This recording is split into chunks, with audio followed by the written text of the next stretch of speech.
everybody. My name is Jacob Sadavoy, and today we have Dr. Tarbox. And he is going to be talking about his chapter on acceptance and commitment training and compassion. Welcome, Dr. Tarbox. Thanks a lot. Happy to be here. So I guess to begin, we'd love to learn a little bit more about what is ACT? What is ACT training or ACT Okay. TR? Sure. So I'm gonna, because we're such weirdos in behavior analysis and we have like our own secret language, basically, I like to answer questions like this in sort of two languages. One, which is sort of the jargon that satisfies the sort of behavior analysis geeks in us, and then also just talk about it in plain English. It just makes sense, which frankly is also important for us as behavior analysts, but also helps us communicate to to the broader world. Maybe first, just the sort of the plain language explanation. ACT is about helping people get unstuck from their private events. Or there you go, jargon, right? People getting unstuck from their thoughts and feelings and just getting like more present with what's actually happening in life, more tuned in to what they really truly care about, their values, and then choosing behaviors that they can do that will move them in the direction of what they really care about. And so it's a comprehensive approach to behavior change that involves complex human behavior. It involves building new habits of how we respond to our own private events, our own private verbal stimuli. And it's about reorganizing behavior to be less controlled by escape avoidance, like I don't want to feel discomfort, and reorganizing our behavior so that more of our behavior is influenced by what we really care about. So long-term, verbally abstracted positive reinforcers, or the lay term for that is values. And so what's cool about it is if we get unhooked and unstuck from what we're thinking about, worried about, regretting, all of that stuff, and more focused on what we really care about, what we find is just on a day-to-day basis, it fills our lives with meaning and purpose. So small, mundane tasks can actually be really meaningful and important if they're done in the service of something that we really truly care about. Sounds great. Oh, and I think you asked me about sort of like ACT training versus ACT therapy. It's worth mentioning quickly that distinction is based on sort of the setting and the context and the profession doing the work. And so ACT was originally developed for psychologists in the context of psychotherapy. And so in that context, it's still referred to as acceptance and commitment therapy. For folks like behavior analysts who are not also licensed in some mental health profession, or for nurses or SLPs or OTs or OBM consultants, sports and fitness folks, people who are not doing psychotherapy, but are doing meaningful behavior change that involves language, ACT can be tremendously valuable and tremendously useful. And in those contexts, we talk about it as acceptance and commitment training, or ACT training, to sort of just emphasize it's not psychotherapy and it's not treatment for psychopathology. And it does not need to be done by a psychologist. It can be done by anyone who has language, who can talk about stuff, which of course is all of us. Yeah. That's great. Thank you so much. So in your chapter, you use the framework of ACT and you apply it to being more compassionate. Love for you to be able to explain how ACT and compassion are related. Sure. Yeah, so this has been actually a really important personal journey for me. When I was an undergrad, I was a political science major, and back in whatever the 14th century, back whenever that was, and I was studying nonviolent, compassionate community building. So I was studying work by people like Dr. Martin Luther King, the Dalai Lama, Mahatma Gandhi, more contemporary stuff by a guy named M. Scott Peck. Basically, people who are interested in building more compassionate communities where we nurture each other as human beings. So that was sort of like what I was going to do with my life. And then I met a kid with autism and I discovered ABA and I said, wow, wait a minute, I can really help a family like right now in this moment, in this mom's living room, and I could do it with like science and data, and it's so cool, and so, so like most of us, that's where my career went from there. And then really really deciding to pivot towards really taking ACT as a big part of my career, which I guess I got my PhD at UNR. So really the seeds were planted, 20 years ago. But really, I would say in the last 10 years, and then really, especially in the last 5 years, it's been a real central focus of my career. And one of the greatest gifts of ACT is to put you in touch with what you really genuinely care about and to teach you vulnerability.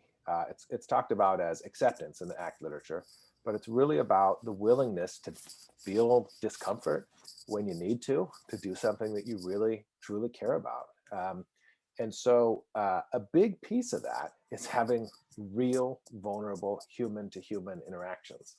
And what's cool about that is, without even really meaning to, compassion shows up and empathy shows up. And you build just really meaningful connections with people when you're doing ACT work with them, whether it's RBT that you're supervising, you know, entry-level staff that you're supervising, whether it's a parent of a child with autism, or even the kiddo on the spectrum that you're doing the ACT work with. You build connections on a different level than you do otherwise. And a big piece of that is compassion. It just shows up. And so that got me thinking, and I'm by no means the first. There's people like Dennis Turch and a lot of other folks in the ACT world who are really focused on compassion. And of course, there's like compassion focused cognitive behavior therapy. That's a whole thing, you know. So I am by no means like an innovator here, except maybe in the field of ABA. Maybe we're not really focused on this enough. Maybe we could be focused on it more. And folks like Bridget Taylor have been mentioning this, and Linda LeBlanc in the last couple of years. And there's been some studies come out in the last couple of years when we ask parents stuff like, what do you wish you had more of in your ABA program? What do you wish you had less of? Parents are pretty consistently reporting stuff like, it seems like the BCBA only cares about the behavior plan or the protocol. Yeah. And I wish the BCBA made it clear that they care about me and my child more. And so that's all I need to hear. That's enough. And it confirms what we all know at the basic human level, which is, don't we really genuinely care about human connection and about other humans caring about us? And don't we really care about showing that we care about other humans? And so I think it's a basic human need, meaningful connection with others. And I think that compassion is just a huge part of that. And so we need it. I think we need it. I think there's a growing consensus that we need more of it in the field of applied behavior analysis. And it occurs to me that ACT can be really powerful and really helpful for building that. And so I've taken a bit of a pivot in the last year or so. My wife, Courtney Tarbox, is also doing quite a bit of work on using kindness in applied behavior analysis and compassion in applied behavior analysis. She's even produced some really cool data on, turns out extinction works great if you're just really nice to the kid while you're doing extinction rather than being kind of cold or whatever, you know?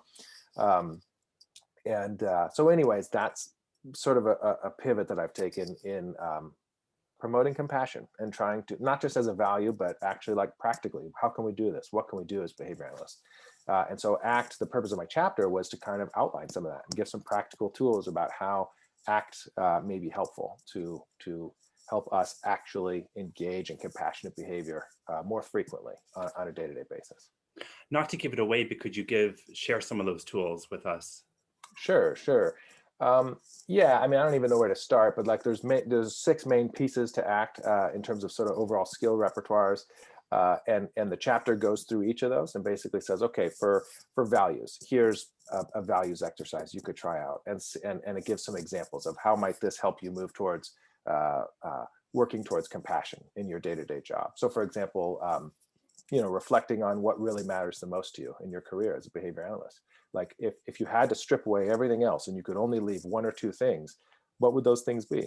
Would it be maybe helping kiddos achieve their most? Would it be empowering parents? Would it be contributing to science? Would it be making a difference for others who, whatever it is? And values are individually chosen.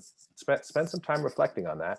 And then literally just ask yourself, maybe while you're taking a shower in the morning, what's one thing I could do today that would demonstrate compassion towards another human that would move me towards that value that I identified, that I truly care about, not for anybody else, for me, to be the kind of behavior analyst that I really care about being.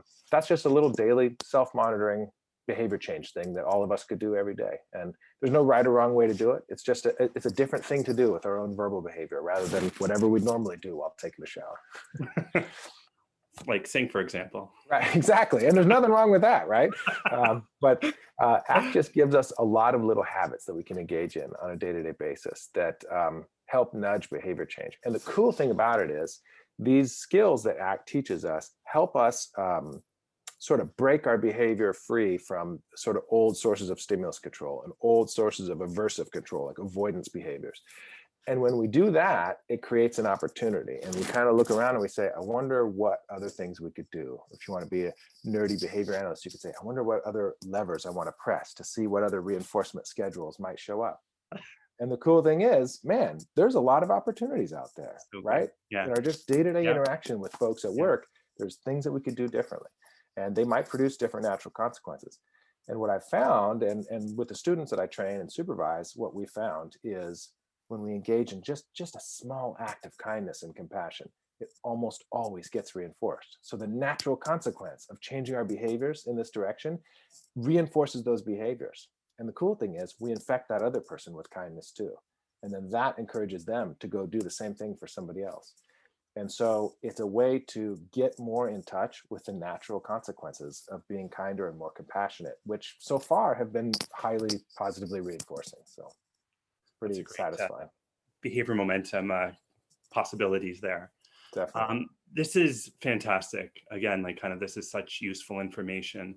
I think about my supervision, which was a while ago, and you had mentioned you had gone to UNR, where you have exposure to acceptance and commitment therapy and training. That's not the average program. Right. What would you recommend, or what do you see as a barrier that people need to come in contact with respect to getting access to this information? Not to mention compassion, it's in literature, but it's relatively new. So we're not yet seeing it in course sequences. So for a new practitioner, what recommendations do you have in accessing this critical information for them to be an effective clinician? Yeah, for sure. Well, first of all, just search for Bridget Taylor on Google Scholar, and you'll find 2 recent publications of hers within the last couple of years that talk about compassion and compassionate care in ABA. So that's a great place to start. Second step, buy this book that you're promoting. There's a ton of chapters and practical resources on compassion. That's why I was happy to write Thanks for the plug. for it. No, I mean, honestly, like that's the point of the book. Okay, done deal. Yes, I think that's fantastic. And those are specifically compassion related resources. I'm giving several invited talks at regional chapter conferences in 2021 on compassionate approaches to ABA. One of them is going to be, Texas Association for Behavior Analysis. The other one is the Ohio Association for Behavior Analysis. And so keep an eye out for those. And then also, get some ACT training. And there's a lot of great ACT resources out there. There's workshops, there are CEU events, and there's books that you could buy for like $15 and just start practicing the stuff in your own life. And you see your own behavior start to change in small but meaningful ways. And it puts you in touch with how the ACT stuff works. And you just keep going from there. So a great place to start is, it's called The Reality Slap by Russ Harris. And it's just a basic self-help book, and it's easy to read. But I recommend actually do the exercises, even if while you're reading through it, and it tells you, place your hand on your heart and try to love yourself or something. A lot of behavior analysts, your first thought is, come on, this is BS, But here's the thing, right? You don't know what's going to happen after you press the lever unless you press the lever, right? So just try the exercises, try them all, and see what happens. Some of them, you're going to notice really significant changes in your own behavior and in your own environment. Some of them, they don't work for you, and that's okay. Throw them out. But just engage the work, press the lever, see what happens. This is fantastic. Thank you so much for those recommendations. My last question is, what do you envision for a future? Like if we are able to have behavior analysts practicing ACT, being compassionate, what do you envision for the field? Yeah, so it's cool. I already see what I'm envisioning starting to happen. And what it is people on a much broader basis across our field just talking about the need for this stuff and actually doing things in ways that are more compassionate. So for example, Greg Hanley's research that he's been producing in the last few years on the enhanced choice model basically just gives the kid the option. You can engage in treatment for your challenging behavior or not. You could go over there and hang out and do nothing at all. And we're going to construct our treatment in a way that honors you and makes you feel dignified and loved and cared for. And you're going to want to walk into the session room. And he's publishing data now that shows like 90-something% of the time, the child walks over to the behavior analyst with a smile and says, give me the treatment, I want it, you know? Awesome. The trauma-informed care that we see coming out about just like the need to recognize our clients as whole humans. We've got stuff coming out on behavior analysts trying to do a better job actually listening to the neurodiversity community and hearing what they have to say, even when it's difficult, and trying to do better, right? Like it's not like we're bad guys, you know, but we can do better. And so I envision a future for our field where we are more open and we are more courageous and less defensive. And that when we notice other people's pain, we sit with it, we feel it for a second, and we go, ouch, that hurts. And I'm willing to do something about it. Like, let's be better, let's be braver, and more open and more kind and more flexible.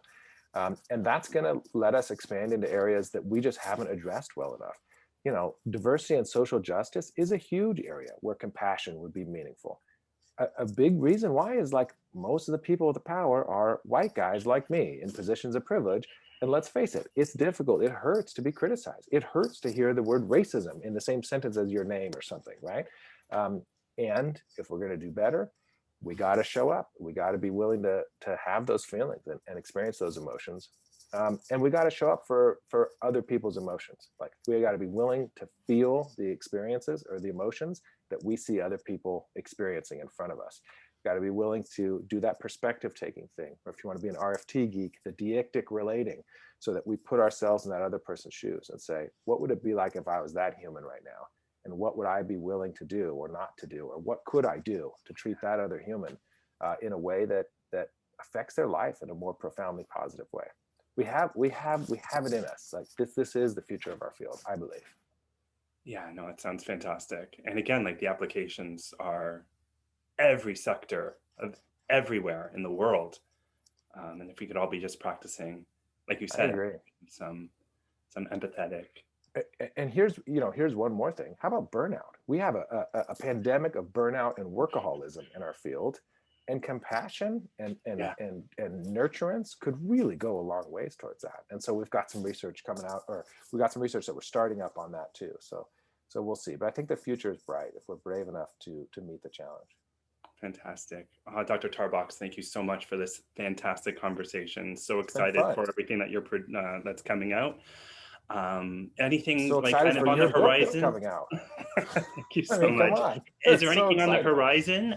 You had shared the talks in Texas chapter as well as the Ohio chapter. I really want folks to be on the lookout for the special, it's an emergency series of publications and the special issue that's going to come out of that on racism and police brutality that is being published in the journal Behavior Analysis and Practice. I just retired as editor from that journal. Moving on, thank goodness. My last act as the editor there is to help see the racism series through and have that totally done. There's amazing papers coming out of that series, and a lot of them are informed by ACT and compassion. So I really encourage readers to keep an eye out for that. It's going to be powerful. Thank you so much for your contributions to the field. Thank you so much for taking the time for this talk to be recorded and shared. So excited for everything that's coming, and I'm excited for your vision to come true. Oh, thank you very much. I'm excited to read the other chapters in the book. I think it's going to be really great. It's going to be mandatory reading for my students. Perfect. Excellent. Hope every prof feels that way. Thanks All a right. lot. Thank you so much, Dr. Tarbox.